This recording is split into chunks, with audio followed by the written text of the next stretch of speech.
Hi everybody, welcome back to our channel. In this video, I'll be showing you the procedure on how can you link bank account to Coinbase.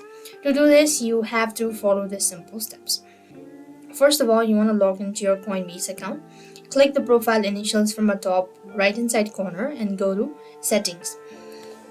So from the settings, you then want to go ahead and click on add payment method. And as you click on add payment method, you could see this sort of window or a pop-up window. So click on bank account. When you click on bank account, then you need to go ahead and read the Plaid information, all that. Click on continue. On the next field, you want to go ahead and enter in the details of your bank account. That includes entering your account number, routing number, or the personal information as well.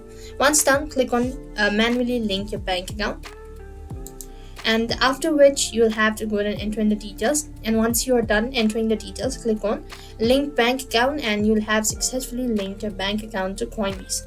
So that's how it works. I hope the video was helpful. Make sure to like, share and subscribe. Thank you for watching. See you in the next video.